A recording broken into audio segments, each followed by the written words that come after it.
$100 billion speech on CSL that could see me killed. G'day, my name's Charles McKenzie. Thank you for joining me tonight. I'm doing a live this evening because there have been a number of events that have just compelled me. In particular, I want to talk to you tonight about the reason it is that Australia is the one country not to have addressed its deadliest medical scandal. I'll say g'day to people as they jump in and join us. Thank you for joining us tonight.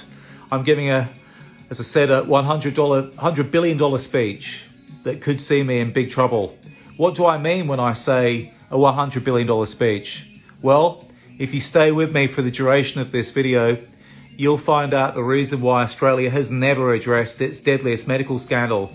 Okay, the death of thousands of blood transfusion victims, but in particular, tonight, you're going to find out the reason why Australia has never addressed its worst treatment scandal. This is this contaminated blood product known as Factor VIII. And so for those of you who haven't heard the background of Infected Blood Australia before, I'll quickly give you that background, and then you'll have some context as to why this is going to be a $100 billion speech, potentially. So, before the 2000s, blood suppliers around the world that produced blood products for people with the bleeding disorder haemophilia were compromised. Okay, now these blood products in the 1980s were compromised by things like HIV and deadly viruses like hepatitis C. Okay, haemophiliacs terribly and appallingly were killed in a terrible atrocity. Big Pharma knew that these blood products were unsafe, and they covered up the known risks. These blood products were made, sourced from high-risk blood donors, people that should never have been donating blood in the first place, because these big pharma companies only cared about money. Okay, so inquiries happened all around the world. They happened in Canada, they happened in France, they happened in Ireland, and now they're happening in the United Kingdom. And all these investigations have found massive wrongdoing and have made help available for people with this bleeding disorder haemophilia, people who are infected with HIV and hepatitis C, people who've ended up getting liver cancer, like people in our group, okay? Now, all these countries did something about people who were infected by these contaminated Factor VIII products, okay? Canada helped. France helped, Japan helped, America helped. I'm boring people, but with the amount of times I go on about this. But there was just one first world country that didn't help victims of its worst treatment scandal. And that country was Australia. Okay, so the $100 billion speech that could see me killed. Okay, and I've simply got to give it. Yesterday, the head of our haemophilia campaign, Greg Ball, was raided by police. He's part of my evidence. He's part of our evidence at Infected Blood Australia. I've been a witness at a massive, it's the biggest legal investigation in British history into this crime, this knowing distribution of contaminated blood to people like haemophiliacs. And in my evidence, I heavily mentioned Australians with this bleeding disorder haemophilia. And I mentioned, of course, the head of our haemophilia campaign. Well, at the pivotal moment, we get a police raid. And so we fear the worst here at Infected Blood Australia. So I'm giving this speech tonight to get this evidence out, just in case we're shut down or anything else terrible happens. I'm speaking with my lawyer now, very shortly. And here I go. I'm going to go ahead and give this speech. I'm going to give you the $100 billion speech, basically. I'm going to tell you why it is that Australian victims of our infected blood scandal have never been helped. Okay, so if you look at, we posted this just recently. That's terrible. Any idea on why you guys have been singled out? So I'm about to show you a video that will go for about 1 minute. I'll then show you another video after that. This is a video by an interview with a chap called Professor Nikolai Petrovsky. Okay, and he is the creator of a jab known as the COVAX-19 jab. Okay, now He does not sound very confident that this COVAX-19 jab will ever be allowed to be licensed here for use here in Australia. And he gives the reason. I'd like you to listen to the reason, and then I'm going to explain why it's pertinent and why this information leads into the fact that victims of our deadliest medical scandal, victims of CSL contaminated blood products, have never been helped. So here we go. Vaccine available in Australia. That's terrible. Any idea on why you guys have been singled out? Well, I think we discussed the issue of CSL's monopoly. Of course. Okay. So you think it's that conversation, and remembering CSL, was spun out of the Department of Health. It used to be, So until the 1990s, CSL was wholly owned by the Department of Health. And then it was privatised, and not surprisingly, all the people associated with it got a large number of shares in that process. And so, if you talk about all the millionaires in Melbourne and Sydney who became millionaires thanks to holding large portfolios of CSL shares, and just where those people are and what positions they hold, maybe things will become very blindingly obvious as to why it's impossible for us to get traction in Australia for our vaccine as a competitor to CSL. Today, I'd like to talk about the horror story. CSL are manufacturers of jabs, and they make the AstraZeneca jab that the Australian government committed to straight out of the gates when this whole pandemic began. And we said at Infected Blood Australia, as soon as we found out that they'd given this $1 billion contract to CSL, we said that problems would occur. Why? Okay, well, let's just be clear. Not because we're anti-vaxxers. No, we're nothing of the sort. We are contaminated blood victims and their loved ones who are trying to get a Royal Commission of Inquiry into Australia's deadliest medical scandal, contaminated blood. You can support that inquiry, as always, by going to our bio and clicking on the link to register your support, right? But the reason why we were so concerned about this company, CSL, Australia's first $100 billion company, being given another $1 billion of Australia's public money, is because they had failed in their duty of candour to answer what on earth had gone wrong in relation to this Factor VIII blood product that they had made. Now, CSL have made billions and billions of dollars, out of these blood plasma treatments, and yet Australians, 1,400, have been killed. 1,750 people were infected with HIV and Hep C from products made by this company, this jab maker CSL, the maker of the AstraZeneca jab. So, straight out of the gates, the Australian government gives this CSL this contract to make this AstraZeneca jab. And straight out of the gates, as I predicted, straight away, I said what they'll do is they'll indemnify them so that if anyone is harmed, killed, if anything happens, CSL have no responsibility. And I knew that they'd do that. How did I know they'd do that? Because they always do it. And then this man here alludes, this Professor Petrovsky. Any idea on why you guys have been singled out? Well, I think we discussed the issue of CSL's monopoly. Of course, okay. So you think it's that conversation. So, and see that? CSL's monopoly. Right, so let's do a bit of history for you. So, these contaminated haemophilia treatments, the pertinent times we need to talk about that this Australia's worst treatment scandal happened is in the 1970s, okay? In the 1970s, CSL were called Commonwealth Serum Laboratories. They were an arm of government. They were owned by us. CSL began in 1916. They made vaccines for our military in the First World War and veterinary vaccines and that kind of thing, okay? Anti-venems, things that you'd need in the Southern Hemisphere. Okay, but in the 1960s, they start to collect blood plasma. They're dealing in what's called immunoglobulins, this kind of thing, okay? And then in 1978, CSL start producing what's called a mass-pooled blood product. This blood product is called Factor VIII, okay? And this blood product called Factor VIII is used by people with this bleeding disorder, haemophilia. Now, this thing that CSL put on the market in 1978, it was marketed as a wonder drug. Previously, people with haemophilia were given a product called cryoprecipitate, a blood plasma donated product that was made from probably just one donor, okay? But it required them having to be in daycare to have it administered. So, it cost the government more money to deliver healthcare to haemophiliacs, and it was less convenient.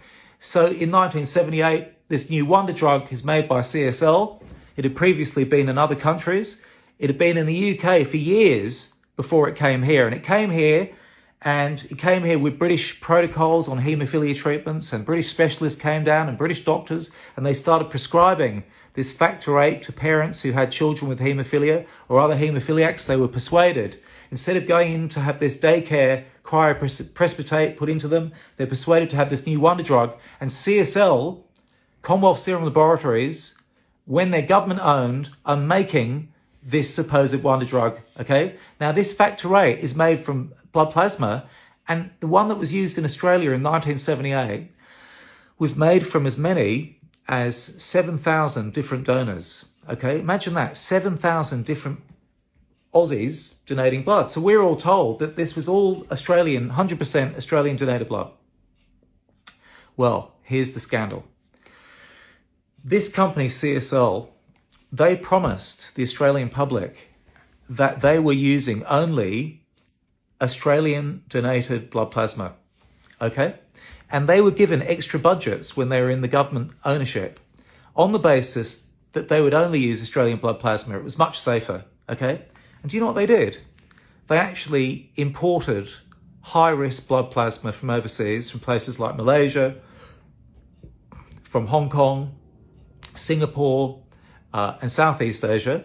From places within their own documents, it says that deadly viruses like hepatitis C are endemic in the populations.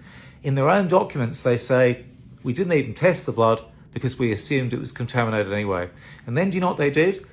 They brought it in and they mixed it into Australia's blood plasma supply, and then they mixed it into this blood product factor VIII. But it didn't stop there. The disgrace did not stop there. This blood product factor VIII required a lot of resources. And this Commonwealth Serum Laboratories basically are drawing in blood plasma from mixing in high-risk blood. They get it in sachets, brought in from Southeast Asia, and they put it in a big vat. Okay, they mix that in. Then they get the Australian Red Cross to be part of this whole criminal corruption, and they got them to send blood vans to prisons, the very last place that you should collect blood plasma. And they knew that they should never go there, and they did anyway. And then they collect blood plasma from people who are desperate to find out if they are at risk of viruses. They knew they shouldn't do that, but they wanted the blood plasma, so they got them to donate blood plasma in exchange for testing their blood and all sorts of crazy things. So by the time CSL had had their way with this blood product factor VIII, it was completely guaranteed to be contaminated, okay? Completely guaranteed. And in fact, British authorities years before, in 1974, in relation to this supposed wonder drug, had found out that actually it was contaminated originally in 1974 by hepatitis, that even young haemophilia patients were developing scarring of the liver after being administered this factor VIII product. But in 1974, the British authorities, and this has all been proven now by this infected blood inquiry that's happening in the UK right now, that the UK authorities decided to play down and cover up the known risks, the known infection risks of this blood product known as factor VIII. This happened in 1974. So in 1978, after the British have covered up, CSL start making this, Commonwealth Serum Laboratories start making this wonder drug, factor VIII.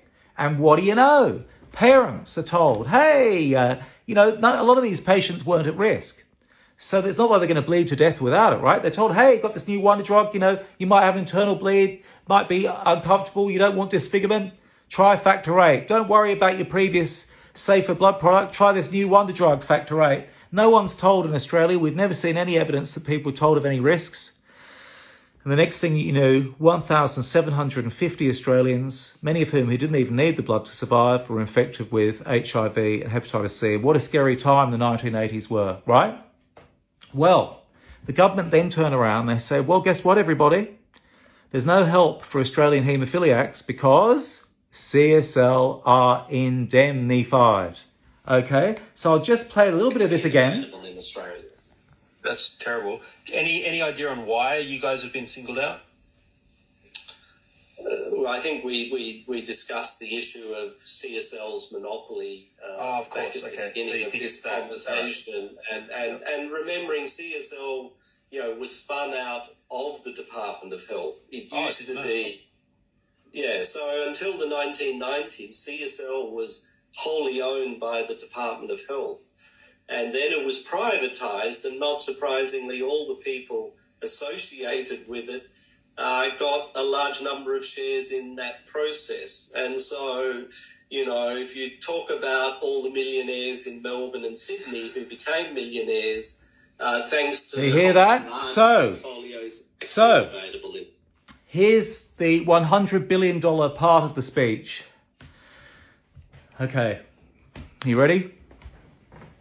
So let's go back in a time machine. After hearing that speech about how the Commonwealth Serum Laboratories were privatised in 1994 and how he's alluding to the fact that politicians and other vested interests were financial beneficiaries of this sale that didn't do well for us, the Australian owners of Commonwealth Serum Laboratories. We got ripped off by this sale. We lost hundreds of millions the moment they decided to privatise. So it didn't make any sense. And in fact, experts around the world have been horrified that this thing was ever sold, okay, that it smells of reeks of corruption. And what happened was, we've gone looking into the evidence, and we found that in the 1980s, in Commonwealth Serum Laboratories' own documents, they're talking about the fact that their Factor VIII product is infecting patients, okay, with HIV and hepatitis C. And then, in those documents, they say, well, we could use heat treatment. This heat treatment could kill the HIV and Hep C. Now, you can't heat treat a blood donation. If you've had an accident in the 1980s in a car accident, someone gives you a blood donation. If it had HIV and Hep C in it, you're getting it. You can't heat treat a blood donation because you'll kill the hemoglobin.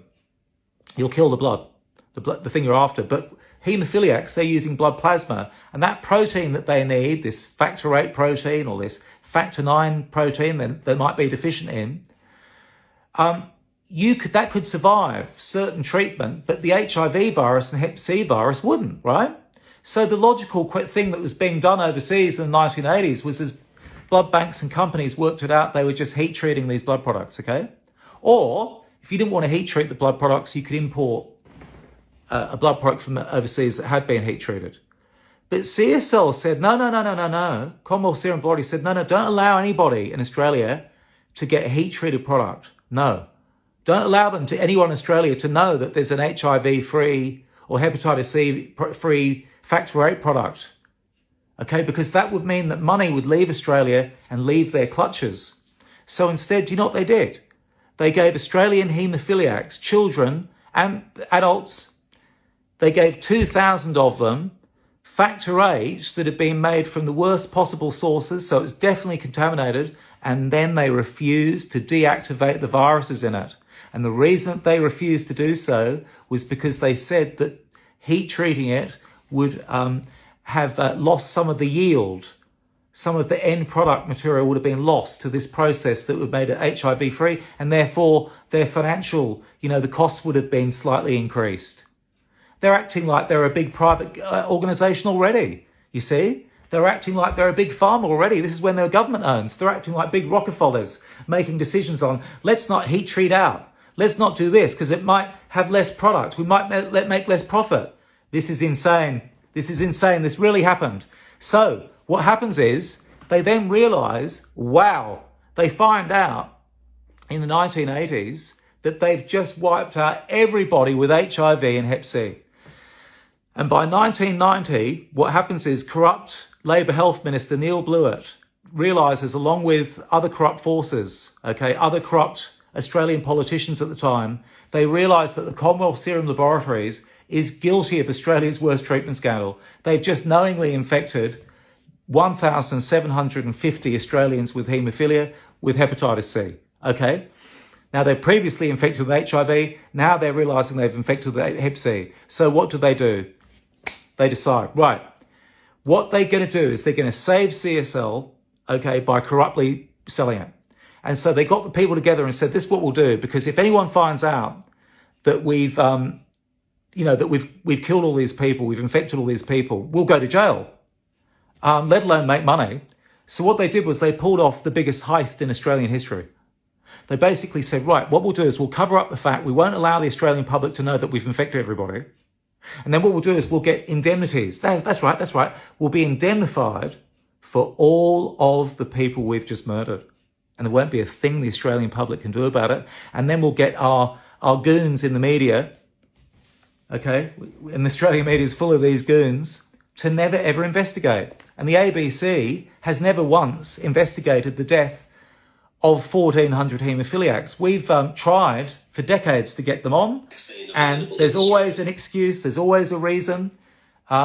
Recently, the head of the ABC's medical reporter, Sophie Scott, she recently was threatening supporters of ours, people that we didn't even know, we do now, but these are people that just simply have watched our videos and asked the ABC, why haven't you investigated the Australia's worst CSL treatment scandal with 1,400 haemophiliacs killed?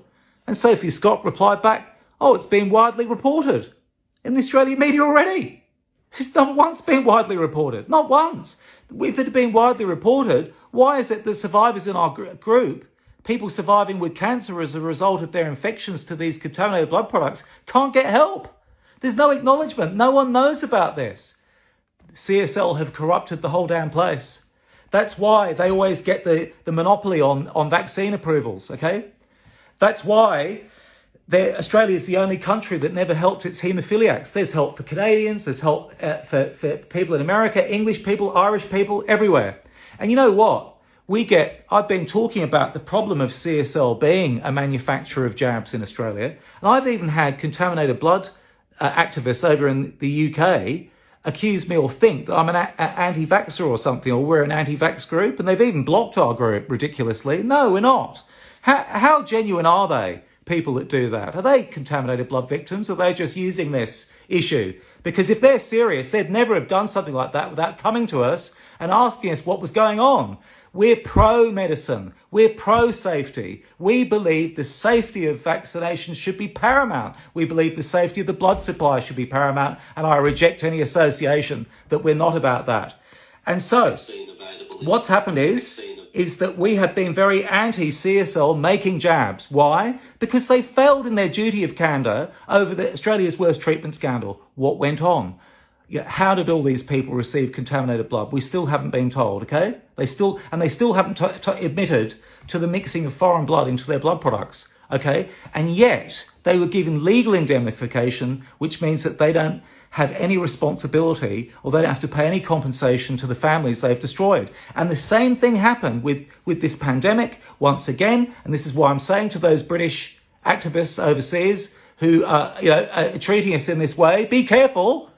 Because we wouldn't do this to you. This is because CSL will once again indemnify for this AstraZeneca thing. And we reject that, given their history. Okay? So, basically, what's happened is, this CSL, right, as in the interview, this guy stated that politicians and vested interests were behind the decision to privatise this government agency that's now called CSL. They should never have been privatised. How could they be privatised when they hadn't owned up or helped the people they'd just infected? They've just infected 1,750 haemophiliacs, and the next thing you know, they're getting legal indemnities after the fact, not before the fact, like they did with AstraZeneca jabs, but after the fact. Something smells fishy. And for 30 years, I've been trying to tell everybody about this, and I've been told I'll be murdered. Okay? I'm surrounded. Basically, our group, apart from the lovely people watching tonight and our fantastic followers, and we really appreciate you. We really do, because we've been picked on and bullied for decades. We've got no help from the British at all. They're just worried about their bloody compensation, I expect. I don't know why our statement hasn't been published over there. Goodness knows, but we've got survivors who don't get any help. Haemophiliacs in Australia, they get no help. They got cancer. We had a police raid yesterday. A police raid of our head of our haemophilia campaign, Greg Ball. And this is a guy that we've put in our evidence overseas. We've been begging to get help for him, and instead we get police raid. So I'm going to show you this video now. We've been writing to Greg Hunt, demanding he do something to help contaminated blood victims. He doesn't even reply. So now let's see what Greg Hunt has to say about CSL at a 2016 CSL gala dinner that he attended. Okay, here we go. Let's see how much a man of the people this Australia's health minister is. Let's have a look.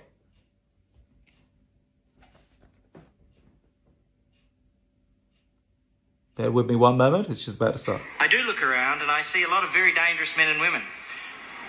People who have imagined the future and brought it to being. And that is the story of CSL, and that's the story of so many extraordinary people in this room tonight. Dr. Brian McNamee. And Brian took a small arm of government. If you'd followed Brian's lead, you'd be doing very well. But his is an amazing story, and he is arguably Australia's greatest ever entrepreneur CEO. You have, yeah. He doesn't sound like he's particularly concerned about the fact that CSL knowingly delivered HIV to children, that they injected children with HIV and hepatitis C knowingly. Doesn't seem concerned at all. We've got that in their own documents. Greg Hunt, Australia's health minister, doesn't seem concerned that CSL used to illegally and criminally contaminate their Factor VIII product by bringing in high-risk blood from overseas and dumping it into their blood products. Greg Hunt doesn't seem concerned at all about the evidence that CSL, what they used to do was they used to encourage people at risk of viruses to donate blood. Okay, people who are drug users. The Australian Red Cross used to collect the blood plasma from them, even from infected people. CSL used to use the blood plasma of people who are infected with hepatitis C, for instance. Can you believe it? They knowingly used hepatitis C contaminated blood donors, and guess what? 1,400 of their customers in Australia ended up being killed by contaminated Hep C blood products by CSL. You know, the evidence just mounts. One more time. Here we go. Got to do this. I've got to play this guy. A speech that never ends to amaze me. That this guy, after... I do look around and I see a lot of very dangerous men and women. Yeah, they are dangerous. They killed 1,400 haemophiliacs. Who have imagined the future and brought it corruption. That is the story Australia's of CSL. biggest corruption. That's the story 100 billion stolen. Extraordinary people in this room tonight. Dr. Brian McNamee. And Brian took a small arm of government. He took a small arm of government. How did that privatisation happen? And why am I being told I'll be murdered for even asking these questions? And I'm not joking. You can tell I'm being very serious, I hope. I'm not a well man. I was a contaminated blood victim as a child. Our group, as survivors, are not well, as you know. We've got people with cancer. I've still got the virus, and I've developed a neurological condition. Of course, I accept my fate. I'm a man of good, of strong faith, and never do anything to harm myself at all, not at all. But I know that this is very dangerous, and I'm not joking. Something terrible is happening in Australia. And to do this sort of work, like, for example, the head of our haemophilia campaign, the guy who's produced so much evidence and has been so courageous in speaking up about Australia's worst treatment scandal, he copped a police raid. There's going to be a prosecution, a court thing happening in December. We'll be there with our lawyers. We're going to defend him all the way. Okay, and he needs to be helped. He doesn't need to be prosecuted. How ridiculous. The man's had cancer numerous times. He was knowingly infected. He's the victim of crime. We have the evidence. We're going to be exposing this soon. This is Australia's worst treatment scandal. Okay, please, if you're watching tonight, please know, yeah, corruption, Australia, we're falling, and we have fallen. Okay? And we're falling to this sort of thing. We need to get a Royal Commission of Inquiry into the Australian Red Cross CSL blood scandal.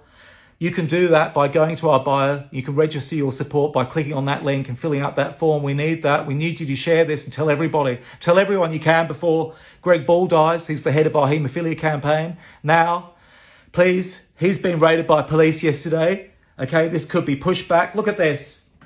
Here's a article from the British Medical Journal from 2004. Australian Senate Committee decides against compensation for victims of infected blood. Right? See that? Even a Senate committee was corrupted by this company, CSL, and they decided, incredibly, again, not to help haemophiliacs because it would draw attention to the fact that this CSL are guilty of criminal negligence, and they are. Now, look, I don't have any personal beef with this company. My beef is only with the fact that they've done the wrong thing and that they've knowingly harmed children and patients, and they're not helping people in our group, people with cancer right now who we care very much about, and people who just had a police raid, for goodness sake. And that, by the way, CSL, was an outrage. It was an outrage.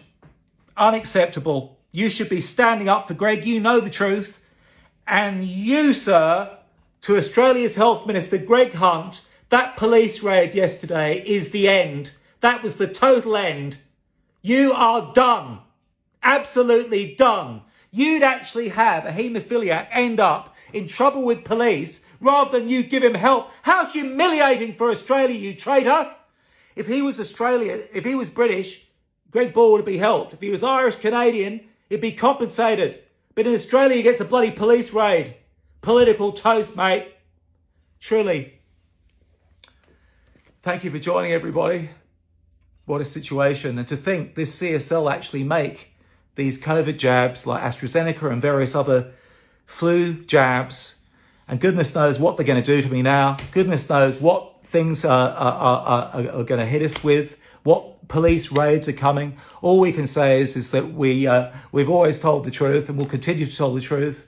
And we'll continue to fight for Australia. We're in very dark times at the moment. Pushed around, coerced, locked down, lied to. Public health has become absolute tyranny, and I mean that. I actually mean that in the full sense. Absolute tyranny. It's an absolute disaster. And I just wanted to make this video, to go live tonight. I felt compelled, I really did, after seeing that incredible video with this man that we shared. I'll play it one last time. The story, the corruption behind CSL. Okay, let's see if we can get the audio. It's just too good. It really is. Well, wouldn't you know it, as available in Australia. That's terrible. Any idea on why you guys have been singled out? Well, I think we discussed the issue of CSL's monopoly. Of course. Okay. So you think it's that conversation, and remembering CSL, was spun out of the Department of Health. It used to be, So until the 1990s, CSL was wholly owned by the Department of Health. And then it was privatised, and not surprisingly, all the people associated with it got a large number of shares in all those people associated with the cover-up of haemophiliacs being infected, and the ones that didn't alert them to their infections, so allow willful endangerment of people like Greg Ball, the haemophiliac we're talking about, the head of our haemophilia campaign who got the police raid yesterday. They didn't alert them to a danger to their health. That's criminal. That's criminal. And instead, they sought indemnities and made billions of dollars that wouldn't have happened if the Australian public had known the truth. We must find out which politicians were involved. We suspect, of course, the Australia's Labor Health Minister of the 1980s, Neil Blewett. Don't forget that name. He's a man that needs to answer questions. My goodness, he does. We need to have a Royal Commission. Absolutely. Do you know overseas in the United Kingdom, they've got a equivalent of a Royal Commission right now into their contaminated blood scandal? Yep, we're a witness to that. I am. And goodness knows what's happened with my evidence. All I know is that yesterday we had a police raid of Infected Blood Australia's head of the haemophilia campaign. That's why I thank you so much for watching tonight. Please don't forget this company, CSL, on this $100 billion scandal. They would never have made these hundreds of billions if people had known about the children that they murdered, the 1,400 Australians that they bloody killed. Thank you. Good night.